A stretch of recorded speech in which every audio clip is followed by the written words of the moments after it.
আল জাজিরার সাথে সাক্ষাৎকারে জামাতের আমির বলছেন যে রাষ্ট্রের প্রধান নির্বাহী অথবা হচ্ছে তার দলের প্রধান নির্বাহী এই পজিশনে নারী যাইতে পারবে না। তারা কি এই কথা বলে যে নারীদের ভোট দেওয়ার অধিকার নাই, তারা ভোট দিতে পারবে না? এটা হলো যে ওনার অ্যাকাউন্ট আসলেই হ্যাক হয়েছে। আর আরেকটা সিনারিও হইতে পারে যে ঠিক আছে, যেটা হ্যাক হয় নাই, ওনার অ্যাডমিন প্যানেলের কেউ একজন হয়তো এই টুইটটা করছেন, করার পরে যখন দেখছেন যে এটা ইনঅ্যাপ্রোপ্রিয়েট এবং সমালোচনার মুখে পড়ছেন, তখন এটাকে উইথড্র করছেন। ডক্টর মির্জা গালিব যদি আমাদের সাথে অনলাইনে যুক্ত আছেন, তার কাছে যেতে চাইবো যে জামাতের পক্ষ থেকে বলা হচ্ছে যে আমিরের ডিভাইস হ্যাক হয়েছে। যে কথাটি বলছিলেন আশরাফ কায়সার, যে আল জাজিরাকে দেয়া সাক্ষাৎকারে জামাতে আমির বলেছেন যে জামাতে ইসলামের আমির পদে নারী আসা সম্ভব নয়, এর কারণও তিনি ব্যাখ্যা করেছেন। কয়েকদিন আগে দেয়া তার এই বক্তব্য এবং এক্স হ্যান্ডেলের এই যে পোস্টটি, এটির কোনো মিল আপনি খুঁজে পান? আপনার কি মনে হচ্ছে কোনো মতাদর্শিক মিল রয়েছে দুটির মধ্যে?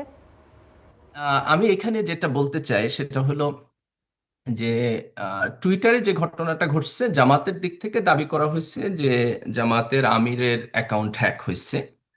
এখন এই দাবির সত্যতা কতটুকু এটা বোঝার জন্য আমাদের আরেকটু ওয়েট করতে হবে, সব ইনফরমেশন গুলো আসলে আমরা বুঝতে পারবো। তো এখানে দুইটা সিনারিও হইতে পারে, একটা হলো যে ওনার অ্যাকাউন্ট আসলেই হ্যাক হয়েছে, আর আরেকটা সিনারিও হইতে পারে যে ঠিক আছে, যেটা হ্যাক হয় নাই, ওনার অ্যাডমিন প্যানেলের কেউ একজন হয়তো এই টুইটটা করছেন, করার পরে যখন দেখছেন যে এটা ইনঅ্যাপ্রোপ্রিয়েট এবং সমালোচনার মুখে পড়ছেন, তখন এটাকে উইথড্র করছেন অথবা একটা কাভার আপ স্টোরি করছেন। দুইটার যে কোনো একটা সত্য হইতে পারে। কিন্তু এখানে আলোচনার পয়েন্টটা কি? আলোচনার পয়েন্টটা হলো যে নারী অধিকারের প্রশ্নে এবং নারীদের নাগরিক অধিকারের প্রশ্নে জামাতের রাজনৈতিক পজিশন কি, তাদের ভিশন কি, তাদের বিশ্বাস কি, তাদের চিন্তা কি।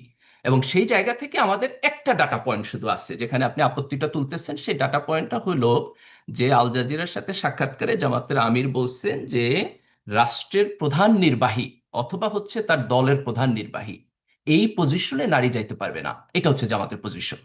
এখন এটাকে জেনারেলাইজ, এর মানে কি জামাত এই কথা বলে যে নারীদের শিক্ষার অধিকার নাই, তারা পড়াশোনা করতে পারবে না? জামাতকে এই কথা বলে যে নারীদের চাকরির অধিকার নাই, তারা চাকরিতে যাইতে পারবে না? তারা কি এই কথা বলে যে নারীদের ভোট দেওয়ার অধিকার নাই, তারা ভোট দিতে পারবে না? জামাতকে এই কথা বলে যে নারীদের রাজনীতি করার অধিকার নাই, রাজনৈতিক দলের মেম্বারই হইতে পারবে না? তারা কি আরো অন্যান্য জায়গায় তার নাগরিক অধিকার খর্ব করে, নাকি খুবই স্পেসিফিকলি এই একটা জায়গায় তারা লিমিটেশনের কথাটা বলতেছে বা পার্থক্যের কথাটা বলতেছে? আমার বোধ হয় দ্যাটস মোর ইম্পর্টেন্ট পয়েন্ট। এবং সেকেন্ড ইম্পর্টেন্ট পয়েন্ট হলো যে এইটাকে তাদের কথার বাইরে, ধরেন কথা তো একটা বক্তব্য তারা বলতেছে, এর বাইরে আমরা কোন কোন জায়গা থেকে তাদের নীতিকে বুঝতে পারি। এখন দেখেন, আমি আমার জায়গা থেকে বলি, আমি যেভাবে এটাকে বুঝি সেটা হলো যে জামাত যে এই কথা বলে যে তাদের পার্টির নির্বাহী পজিশনে, টপ পজিশনে নারীরা যাইতে পারবে না অথবা রাষ্ট্রের প্রধানমন্ত্রী হইতে পারবে না, এটা জামাতের পলিটিক্যাল পজিশন না।